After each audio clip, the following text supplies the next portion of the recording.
हाँ जी students, chapter number 3 pair of linear equation in 2 variable exercise 3.2। Exercise 3.2 करने से पहले कुछ कंडीशंस देखते हैं। मैंने आपको स्टैंडर्ड फॉर्म बताई थी कल लीनियर इक्वेशन इन 2 वेरिएबल की, that is a1x plus b1y plus c1 is equal to 0 and a2x plus b2y plus c2 is equal to 0। ये दो मैंने आपको कल स्टैंडर्ड फॉर्म बताई थी लीनियर इक्वेशन इन 2 वेरिएबल्स में। तो इसके अंदर क्या करना है कि आप सबसे पहले हम ग्राफिकल मेथड कर रहे थे। ग्राफिकल मेथड में ग्राफ हमारे पास किस कंडीशन में आ सकता है, दो लाइंस के ग्राफ के ऊपर दो लाइंस कैसे हो सकती हैं, या तो वो एक दूसरे को इंटरसेक्ट करेंगी कहीं पे भी, या फिर वो दोनों लाइंस आपस में क्या होंगी, पैरेलल होंगी, ठीक है, जो आपस में कभी इंटरसेक्ट नहीं करती, या फिर वो दोनों लाइंस ग्राफ के ऊपर क्या होंगी, कंसिडेंट होंगी, एक दूसरे के ऊपर चलेंगी, कंसिडेंट बोलते हैं इन्हें। तीन कंडीशन है, intersecting lines, parallel lines and coincident lines बोलते हैं इन्हें, ठीक है। ये तीनों कंडीशन कब होंगी और इक्वेशंस को देखते ही कैसे हम पता लगाएंगे कि ये लाइनें इंटरसेक्ट करेंगी या पैरेलल होंगी या कंसिडेंट होंगी, उसके बारे में रीड करते हैं। तो स्टैंडर्ड फॉर्म मैंने आपको बता दी, a1x plus b1y plus c1 is equal to 0 and a2x plus b2y plus c2 is equal to 0। तो तीन कंडीशन में सबसे फर्स्ट कंडीशन है if a1 by a2 is not equal to b1 by b2। ये क्या है, मैंने कल आपको बताया था, a1 a2 b1 b2 c1 c2 these are the constant values, that a1 is the coefficient of x, b1 is coefficient of y, c1 is constant value, a2 is coefficient of x, b2 is coefficient of y and c2 is another constant, ठीक है। तो first condition है हमारे पास that if a1 by a2 is not equal to b1 by b2 then we can say here then lines are intersecting lines क्या होंगी, intersecting होगी, ठीक है। और ये बात आप हमेशा याद रखें कि एक ग्राफ के ऊपर दो लाइनें आपस में जितनी बार कट करती हैं उनके उतने ही सॉल्यूशन होते हैं। अब यहाँ पे लाइनें जो है एक बार कट कर रही हैं, a1 by a2 is not equal to b1 by b2, अगर ये कंडीशन होती हैं तो लाइनें इंटरसेक्ट होंगी and they have only one unique solution. और क्या होगा, उसका सिर्फ एक ही यूनिक सॉल्यूशन होगा, जहाँ पे वो कट करेंगी ना वही सॉल्यूशन होगा। इसको यहाँ पे लेके आएंगे x और यहाँ पे लेके आएंगे y, ये x का आंसर होगा, ये y का आंसर होगा, ठीक है। तो फर्स्ट कंडीशन है if a1 by a2 is not equal to b1 by b2 then lines are intersecting and they have only one unique solution। उसका सिर्फ एक ही यूनिक सॉल्यूशन होगा। और जब दो लाइनों का कोई ना कोई सॉल्यूशन होता है तो उसे क्या बोलते हैं, कंसिस्टेंट बोलते हैं, कंसिस्टेंट बोलते हैं, ठीक है। नेक्स्ट है हमारे पास सेकंड कंडीशन। सेकंड कंडीशन क्या है, if a1 by a2 is equal to b1 by b2 is equal to c1 by c2। अगर ये तीनों ही वैल्यूज हमारे पास इक्वल आती हैं, if a1 by a2 b1 by b2 c1 by c2 तीनों ही condition हमारे पास इक्वल आती हैं, तो अब उन्हें हम बोलते हैं दे आर कंसिडेंट का मतलब क्या होता है कि एक लाइन के ऊपर सेकंड लाइन जो है वहीं पे निकल रही है, जहाँ से फर्स्ट लाइन निकली है उसी के ऊपर से सेकंड लाइन निकल रही है। और आगे देखो, अब मैंने आपको बताया है कि दो लाइनें जितनी बार आपस में कट करती हैं मिलती हैं उनके उतने ही सॉल्यूशन होते हैं। अगर एक लाइन के ऊपर दूसरी लाइन ही चल रही है तो इसका मतलब वो मिलती जा रही हैं, और अगर मिलती ही जा रही हैं तो उनके कितने होंगे, इनफाइनाइट मैनी सॉल्यूशन, उसके इनफाइनाइट मैनी सॉल्यूशन होंगे। और मैंने आपको बता दिया जब कोई ना कोई सॉल्यूशन होता है, चाहे वो एक सॉल्यूशन हो, चाहे 10 हो, चाहे 50 हो, चाहे 100 हो, अगर कोई ना कोई सॉल्यूशन है तो उसे क्या बोलते हैं, कंसिस्टेंट बोलते हैं, कंसिस्टेंट, ठीक है। लास्ट कंडीशन है if a1 by a2 is equal to b1 by b2 but not equal to c1 by c2। अगर ऐसी कंडीशन आती है कि फर्स्ट टू तो इक्वल हो, a1 by a2 b1 by b2, और थर्ड c1 c2 इक्वल ना हो, तो क्या होता है, तो लाइनें क्या होती हैं, पैरेलल होती हैं, then lines are parallel lines होती हैं। और लाइनें जब कट ही नहीं करेंगी तो क्या होगा, दे हैव नो सॉल्यूशन, उसका कोई भी सॉल्यूशन नहीं होगा। जब कोई सॉल्यूशन ही नहीं होगा तो उसे क्या बोलेंगे, इनकंसिस्टेंट बोलेंगे, इनकंसिस्टेंट, ठीक है। ये एग्जांपल लेके बताता हूँ। जैसे ये है हमारे पास ये लाइन इंटरसेक्टिंग वाला, कि फर्स्ट हम एक इक्वेशन लेके चलते हैं that x plus y plus 3 is equal to 0 and 2x plus 3y plus 4 is equal to 0।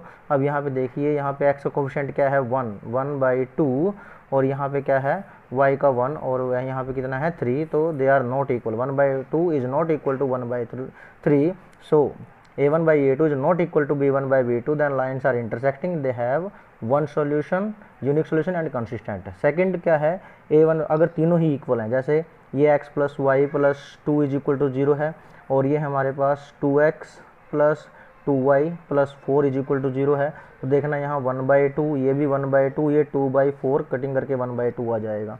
1/2 1/2 1/2 सारे इक्वल हैं, तो क्या होगी, लाइन्स कंसिडेंट होंगी, they have infinite many solutions. Same हमारे पास थर्ड है ये वाला इसका क्या एग्जांपल लेके चलते हैं कि let x plus y plus 2 is equal to 0 and 2x plus 2y plus 3 is equal to 0, then 1/2 is equal to 1/2 and 2/3। 1/2 1/2 दोनों इक्वल हैं बट नॉट इक्वल टू 2/3, तो ये क्या हो जाएंगे, ऐसी कंडीशन में पैरेलल लाइन्स हो जाएंगी। a1 by a2 is equal to b1 by b2 but not equal to c1 by c2, so they have no solution and they are inconsistent। हाँ जी students, chapter number 3 exercise 3.2 question number first, from the pair of linear equations in the following problems find the solution graphically. तो first question का first part है that 10 students of a class 10th took a part in a mathematic quiz. 10 students ने किसी mathematic quiz में participate किया है। In the number of girls is 4 more than the number of boys, find the number of boys and girls who took the part in the quiz. तो यहाँ पे हम let करते हैं, let be the number of girls, let x and let be the number of boys is y। ठीक है, girls हमने x let कर ली, बॉयज़ हमने y लेट किया। Then according to question total students कितने हैं, 10 हैं, यानी गर्ल्स और बॉयज़ दोनों को मिला के कितने हैं, 10 है। इक्वेशन नंबर फर्स्ट बन गया हमारे पास। सेकंड क्या है हमारे पास, if the number of girls is 4 more, तो ये है हमारे पास गर्ल्स हैं, ये बॉयज़ है। एक्स हमने गर्ल्स लेट की हैं और वाई हमने बॉयज़ लेट किए हैं। तो यहाँ पे क्या है, गर्ल्स जो हैं वो 4 मोर हैं, यहाँ पे ये गर्ल्स जो हैं ये 4 मोर हैं, 4 ज़्यादा हैं इनसे। अगर हम बॉयज़ में 4 ऐड कर दें, दोनों आपस में क्या हो जाएंगे, इक्वल हो जाएंगे। देन एक्स वाई को इस साइड लेके आते हैं, minus y is equal to 4 and equation number second. अब हमने इसको क्या करना है, ग्राफिकली प्लॉट करना है, तो दोनों के दो सोल्यूशन निकाल लेते हैं। फर्स्ट के सोल्यूशन हमारे पास क्या बनेंगे, यहाँ पे दैट एक्स एंड वाई, अगर हम यहाँ पे x की वैल्यू 6 पुट करते हैं तो 6 उधर जाके माइनस हो जाएगा, 10 में 6 के कितने बच गए, 4। ठीक है, अगर हम x की वैल्यू 5 पुट करते हैं तो 5 उधर जाएगा माइनस हो जाएगा, 10 में से 5 गया 5, y की वैल्यू कितनी आ जाएगी, 5। ये फर्स्ट इक्वेशन के सोल्यूशन आ गए। सेकेंड इक्वेशन के सोल्यूशन निकालते हैं। सेकेंड इक्वेशन में हमारे पास क्या है, x minus y is equal to 4। ठीक है, अगर हम y की वैल्यू को 1 पुट करते हैं, माइनस का 1 उधर जाके प्लस हो जाएगा, 4 और 1 कितने हो जाएंगे, 5 हो जाएगा। अगर हम यहाँ पे 2 रखते हैं, y की वैल्यू 2 रखते हैं तो -2 है, उधर जाके प्लस का 2 हो जाएगा, 2 और 4 कितने हो जाएंगे, 6 हो जाएंगे। आप ये वर्क जो है आप रफ में करके देख सकते हैं। ठीक है, आप दोनों को प्लॉट करते हैं ग्राफ के ऊपर, ग्राफ के ऊपर प्लॉट करते हैं हम इसे। तो ये हमारा x एक्सिस है, x पॉजिटिव नेगेटिव, ये y axis, y positive y negative, और दोनों एक्सिस जहाँ कट करते हैं वो क्या होता है, ओरिजिन होता है हमारा। ठीक है, तो वैल्यू प्लॉट करते हैं। x की हाईएस्ट वैल्यू 6 है और y की हाईएस्ट वैल्यू 5 है, तो 0 के बाद 1 2 3 4 5 6 1 2 3 4 5 6। x की वैल्यू 6, y की वैल्यू 4, x की वैल्यू 6 और y की वैल्यू 4, दोनों यहाँ पे इंटरसेक्ट कर रहे हैं। फर्स्ट सोल्यूशन आ गया। x का 5 y का 5, x की वैल्यू 5 है और y की वैल्यू भी 5 है, दोनों यहाँ पे कट कर रहे हैं। सेकंड सॉल्यूशन, दोनों को मैच कर देते हैं हम, स्केल के साथ ज्वाइन कर देते हैं और एक लाइन ड्रॉ करते हैं। ठीक है,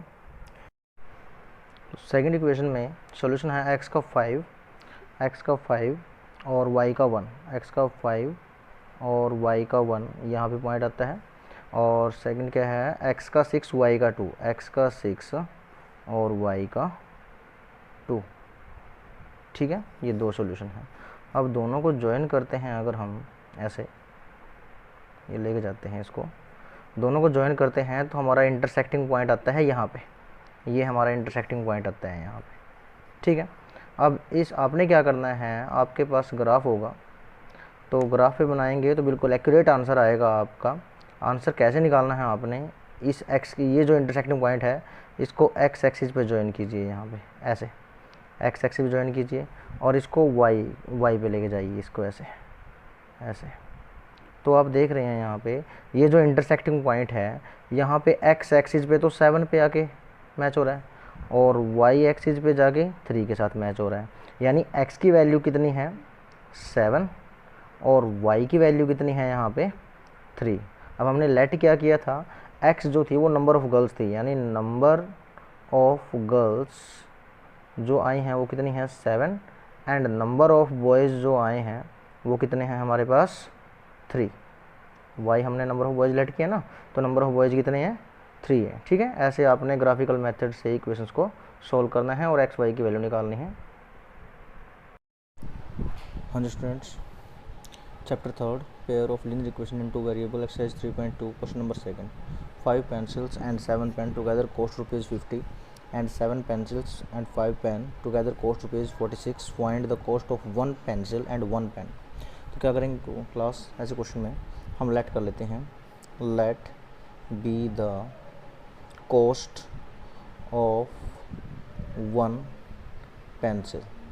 एक पेंसिल की कॉस्ट हम लेट करते हैं ₹X and let be the cost of 1 pen is ₹Y, ठीक है। हमने एक पेंसिल की कॉस्ट को X लेट किया है और एक पेन की कॉस्ट को Y रुपीज़ लेट किया है अकॉर्डिंग टू क्वेश्चन।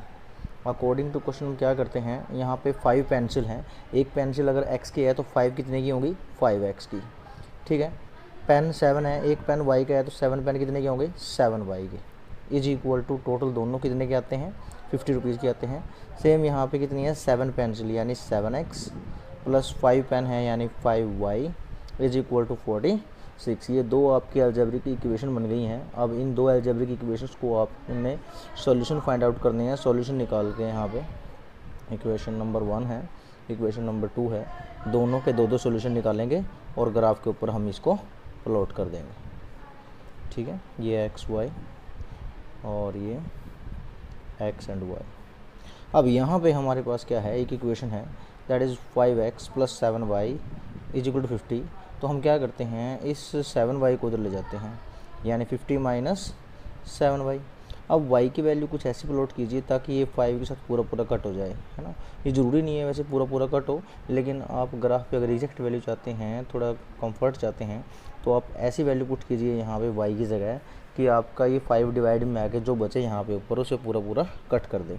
तो ऐसा क्या हमें पुट करना पड़ेगा यहाँ पे, अगर हम यहाँ पे Y की जगह 0 पुट कर देते हैं, put Y is equal to 0, एक सोल्यूशन करके दिखाता हूँ आपको।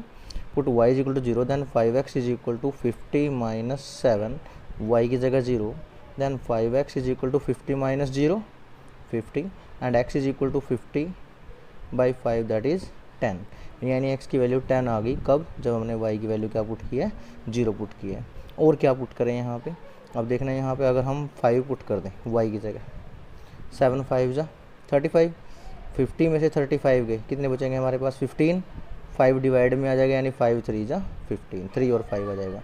सेम हमारे पास सेकंड इक्वेशन है, यहाँ पे सेकंड इक्वेशन में सोल्यूशन निकालने हैं हमने। इसको 7X एज इट इज़ रखते हैं, 46 माइनस 5Y और यहाँ पे सॉल्यूशन यहाँ पे कैसे रखते जाएं और यहाँ पे प्लॉट करते जाएं। अब क्या रखें यहाँ पे वैल्यू कि हमारे पास 7 से पूरा पूरा कट हो जाए, एग्जैक्ट वैल्यू आ जाए।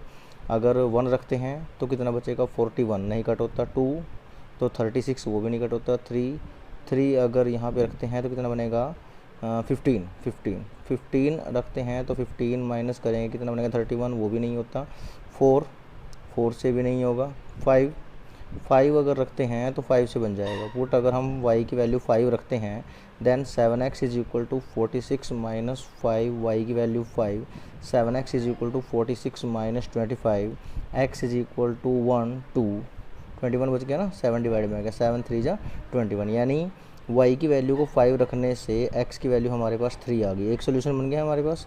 एक और रखी है ऐसे ही कुछ, y की जगह -2 पुट कर देते हैं, है ना, -2। तो वैल्यू तो कुछ भी रख सकते हैं ना।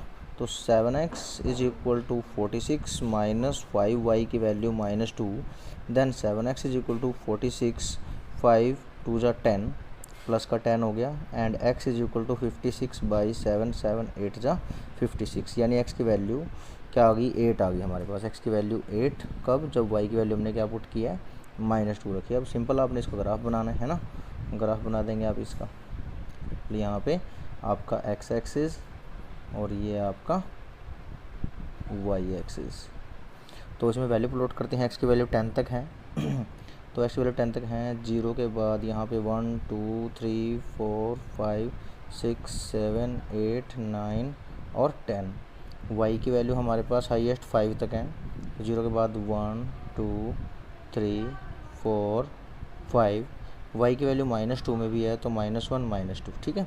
इसी तरह से प्लॉट करना है। x की वैल्यू 10, y की वैल्यू 0 यहाँ पे आ जाएगा।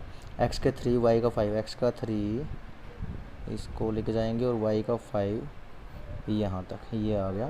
दोनों को मैच कर देते हैं हम इसको ऐसे, ठीक है। आपके ग्राफ के ऊपर बिल्कुल एग्जैक्ट वैल्यू जाएंगी आपकी।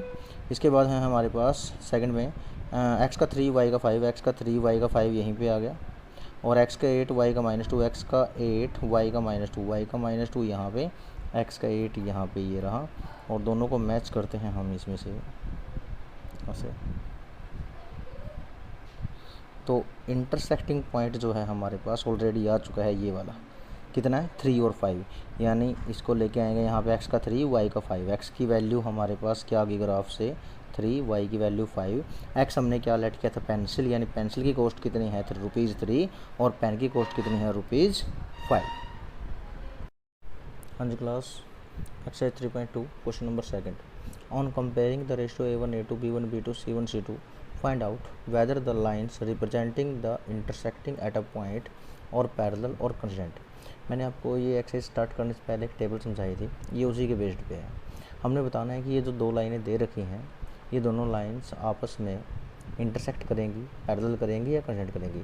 इस सेकंड क्वेश्चन के कई पार्ट हैं, मैं आपको एक करके दिखाता हूँ, नेक्स्ट जो है वो आप नहीं कर देंगे, ठीक है। तो क्या करना है, आपके पास दो ऐसी इक्वेशन दे रखी हैं हर एक पार्ट में। आपने बताना है ये दोनों लाइनें ग्राफ के ऊपर इंटरसेक्ट करेंगी या पैरेलल होंगी या कंसिडेंट होंगी, किसकी हेल्प से, इनकी हेल्प से, A1 A2 B1 B2 C1 C2 की हेल्प से। और ये हैं क्या, A1 A2 B1 B2 C1 C2, ये मैंने आपको बता रखा है, these are the coefficients. A1 is the coefficient of x, B1 is the coefficient of y, C1 is constant value, A2 same is the coefficient of x, B2 is the coefficient of y and C2 is another constant, ठीक है। तो compare करते हैं यहाँ पे 5/7, then -4, B1 कौन है, -4, B2 कौन है, 6, एंड 8/-9। Hair 5/7 and -4/6। पहले A1 A2 B1 B2 को देखते हैं। तो A1 A2 कुछ नहीं कट हो रहा है, यहाँ पे कटिंग हो रही है, 2 2 जा 4, 2 3 जा 6, यानी 5/7 is not equal to -2/3। So A1/A2 is not equal to B1/B2। अगर ऐसी कंडीशन आती है A1/A2 is not equal to B1/B2, then आपको बताया था, देन लाइन्स आर इंटरसेक्टिंग। क्या होंगी, इंटरसेक्टिंग होगी, और इंटरसेक्टिंग होगी तो एक ही पॉइंट पे कट होंगी, उनका क्या होगा, एक ही सॉल्यूशन होगा। लेकिन आपने सिर्फ यहाँ ये बताना है कि लाइन इंटरसेक्ट करेंगी या पैरेलल होंगी या कंसिडेंट होंगी। तो यहाँ पे A1/A2 is not equal to B1/B2 है, तो लाइन्स क्या होंगी, इंटरसेक्टिंग होगी। इसके नेक्स्ट पार्ट जो हैं वो आपने डू योरसेल्फ, अपने आप करने हैं, ठीक है। Question number second. हाँ जी class, question number third. Which of the following pair of linear equations are consistent or inconsistent on comparing with the help of A1 A2 B1 B2 C1 C2। तो आपको बहुत सारे part दे रखे हैं question number third में। इनमें A1 A2 B1 B2 C1 C2 को compare करके आपने ये बताना है कि वो कंसिस्टेंट है या इनकंसिस्टेंट है। कंसिस्टेंट और इनकंसिस्टेंट के बारे में मैंने आपको बताया था कि जिन इक्वेशंस का कोई ना कोई सोल्यूशन होता है, बेशक 1 हो, 2 हो, 10 हो, 20 हो, जितने भी हों, अगर कोई ना कोई सोल्यूशन है तो कंसिस्टेंट है, अदरवाइज वो क्या है, इनकंसिस्टेंट है, ठीक है। तो अब मैं एक पार्ट करता हूँ, बाकी आपने करने हैं इसमें। तो कंपेयर करते हैं A1 A2 को, A1/A2 B1 bye B2 and C1 bye C2। आप कहोगे कि C1 तो सर यहाँ इसके पास होता है, ये इक्वल में दे रखा है, तो डोंट वरी, आप क्या करोगे, इसको इधर ले आओ, ठीक है। 5 माइनस हो जाएगा इज इक्वल टू 0, इस 7 को इधर लेके आएंगे, वो माइनस हो जाएगा इज इक्वल टू 0, तो ये आपका C1 बाय C2, ठीक है। तो जब डिनोमिनेटर का डिनोमिनेटर होता है वो ऊपर चला जाता है न्यूमिनेटर में, यानी कितना हो जाएगा 3 इंटू 2/3 एंड 2/5 ऊपर चला जाएगा 3, माइनस से माइनस कट के 5/7, ठीक है। 3 से 3 कट हो गया तो कितना बच गया 2, कॉमर्स डाल देंगे, ये 2, ये कितना बन गया यहाँ पे 6/5 और ये कितना है 5/7। सिर्फ A1/A2 B1/B2 को अगर देखें तो यहाँ पे A1/A2 is not equal to B1/B2, then lines are intersecting. First condition बन गई ना हमारे पास, लाइन्स आर इंटरसेक्टिंग, और जब लाइन्स इंटरसेक्ट होती हैं तो यानी कोई ना कोई सोल्यूशन तो होगा, they have only one unique solution, और जब कोई ना कोई सॉल्यूशन होता है तो वो क्या होता है, कंसिस्टेंट होता है, सो इट इज़ कंसिस्टेंट, ठीक है। ये क्या है, कंसिस्टेंट है। इसके नेक्स्ट पार्ट आपने डू योरसेल्फ अपने आप करने हैं। हाँ जी class, question number 4, which of the following pair of equations are consistent inconsistent, if consistent obtain the solution of graphically. तो क्या करना है, आपके पास फोर्थ क्वेश्चन में बहुत सारे पार्ट दे रखे हैं, उनमें सबसे पहले चेक करना है वो कंसिस्टेंट है या इनकंसिस्टेंट है, फिर अगर वो कंसिस्टेंट है तो उनको ग्राफिकली आपने सोल्व भी करना है, ठीक है। कंसिस्टेंट का मतलब कोई ना कोई सोल्यूशन होगा, तो जब कोई सोल्यूशन होगा तभी तो सोल्व करेंगे ना, अगर वो उसका कोई सोल्यूशन नहीं होगा तो सोल्व क्या करेंगे। तो क्या करते हैं, इसको चेक करना है पहले कंसिस्टेंट है या इनकंसिस्टेंट है। अगर ये कंसिस्टेंट हुआ तो हम इसको ग्राफिकली सोल्व कर देंगे, अदरवाइज छोड़ देंगे। तो चेक करते हैं A1 A2 की हेल्प से। A1 यहाँ पे कौन है, A1 कौन है, यहाँ पे x का कोफिशिएंट अगर कुछ भी नहीं है तो क्या है 1 है, y का कोफिशिएंट कुछ भी नहीं है तो 1 है, तो A1/A2, ठीक है। देन B1/B2, और फिर वही यहाँ पे कंडीशन है, इसको उधर लेके आएंगे 5 माइनस हो जाएगा इज इक्वल टू 0, 10 इधर लेके आएंगे माइनस हो जाएगा is equal to 0, and C1/C2, ठीक है। चेक करते हैं, यहाँ माइनस से माइनस कट गया, 5 1 जा 5, 5 2 जा 10, यानी A1/A2 is equal to B1/B2 is equal to C1/C2।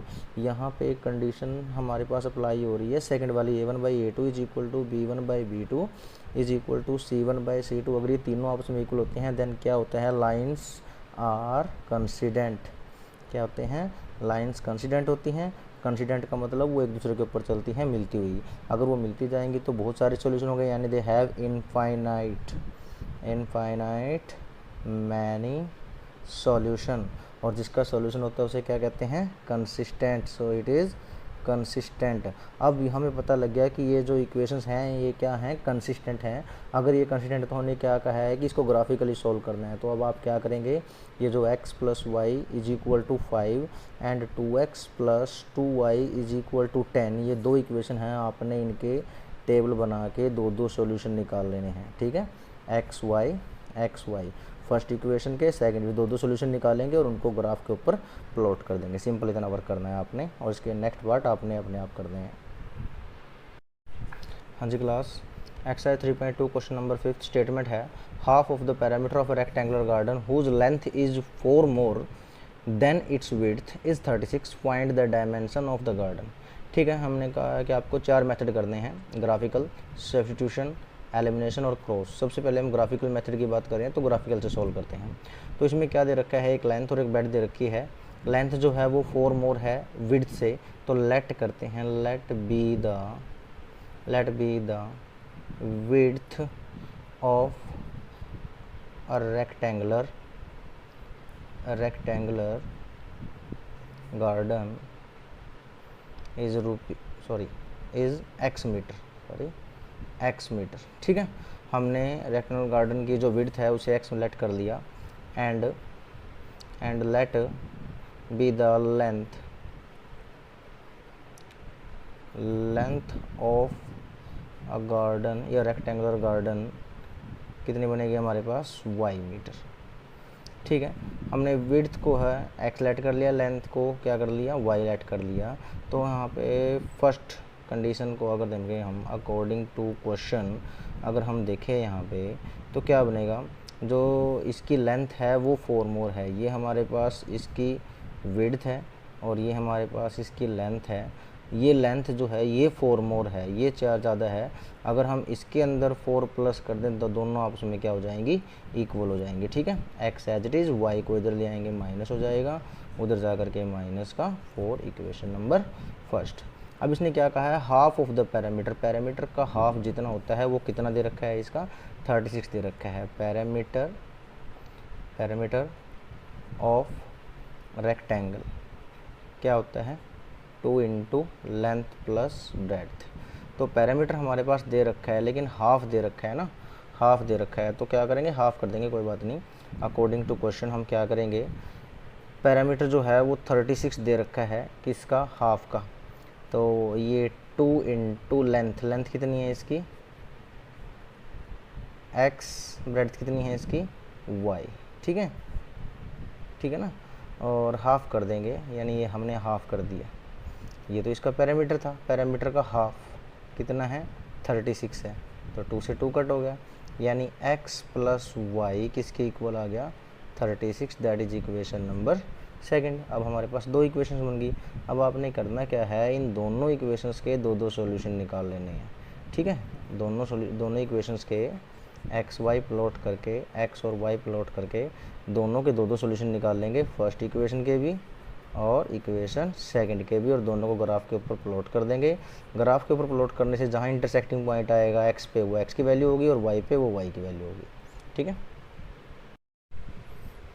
हाँ जी class, exercise 3.2 question number 6 statement है, given that the linear equation 2x + 3y - 8 = 0, write another linear equation such that the represent the pair of so form is intersecting lines, parallel lines and coincident line. Question क्या है, हमारे पास एक statement दे रखी है। इसमें statement क्या है कि लीनियर इक्वेशन है 2x + 3y - 8 = 0। एक इक्वेशन दे रखी है, कहते हैं आप दूसरी equation, right another linear equation, आपने दूसरी इक्वेशन ऐसी लिखनी है फर्स्ट पार्ट के लिए कि वो इंटरसेक्टिंग लाइंस को रिप्रेजेंट करे। अब आपको कंडीशन पता होनी चाहिए कि इंटरसेक्टिंग लाइनें कब होती हैं, when a1/a2 is not equal to b1/b2। ठीक है, तो आपने सेकंड इक्वेशन इस हिसाब से लिखनी है कि उसका a1/a2 और b1/b2 दोनों इक्वल नहीं आने चाहिए।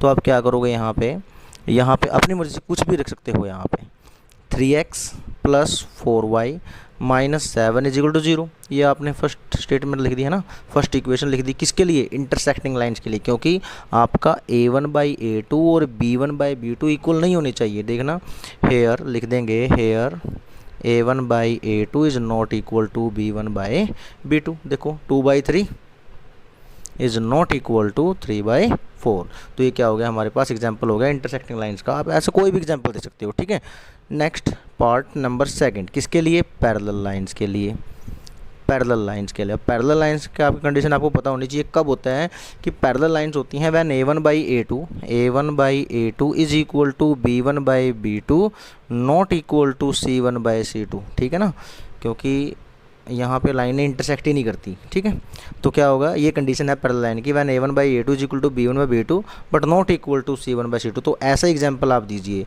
एक इक्वेशन आपके पास 2x है, एक कंडीशन दे रखी है आपके पास 2x + 3y - 8 = 0। सेकंड आपने लिखनी है, कैसे, a1/a2 इक्वल होना चाहिए b1/b2 के, यानी अगर हम यहाँ पे 4 लिख दें, ठीक है, 4x, और यहाँ पे 6 लिख दें और यहाँ पे 9 = 0, तो देखिए आप, इसका a1/a2 2/4, इसका b1/b2 3/6, c1/c2 -8 - -9। अब 2 1 जा 2, 2 2 जा 4, 3 1 जा 3, 3 2 जा 6, बट नॉट इक्वल टू 8/9। देखना 1/2 is equal to 1/2 but not equal to 8/9। तो a1/a2 is equal to b1/b2 but not equal to c1/c2। ये कंडीशन जो है ये पैरेलल लाइंस को रिप्रेजेंट करिए। लास्ट जो है इसका थर्ड पार्ट वो है कंसिडेंट लाइंस का। कंसिडेंट लाइंस वो कब होती हैं, when a1/a2 is equal to b1/b2 is equal to c1/c2। ठीक है, जब तीनों ही इक्वल होते हैं। तो बड़ा सिंपल सा पार्ट है। फर्स्ट इक्वेशन आपके पास दे रखी है 2x + 3y - 8 = 0। आप इस जैसी एक और सेकंड इक्वेशन लिख देंगे, दैट 4x + 6y - 16 = 0। कंपेयर करके देखिए, 2/4 कोमा 3/6 कोमा -8/-16। कटिंग करते हैं, 2 2 जा 4, 3 2 जा 6, 8 2 जा 16, यानी 1/2 is equal to 1/2 is equal to 1/2। So A1/A2 is equal to B1/B2 is equal to C1/C2, तीनों ही आपस में इक्वल आ रहे हैं, तो लाइंस क्या होंगी, कंसिडेंट होगी। ऐसा आप कोई भी एग्जाम्पल दे सकते हो, ज़रूरी नहीं है आपने यही लिखना है, आप कोई भी एग्जाम्पल दे सकते हो, बस कंडीशन इन कंडीशंस को सेटिस्फाई करना होनी चाहिए, ठीक है, जो आपको स्टार्टिंग में बताई थी। इसका लास्ट क्वेश्चन जो है क्वेश्चन नंबर 7, उसमें क्या दे रखा है, 2 लीनियर इक्वेशन दे रखी हैं, उनको ग्राफिकली सॉल्व करना है, और उसका जो ग्राफ बनेगा उसमें वो एक्स एक्सिस के ऊपर जो ट्रायंगल बनेगी, ऐसे कट करेंगे ना, एक्स एक्सिस के ऊपर जो ट्रायंगल बनेगी उसको शेड करना है, वो आपने अपने आप करना है।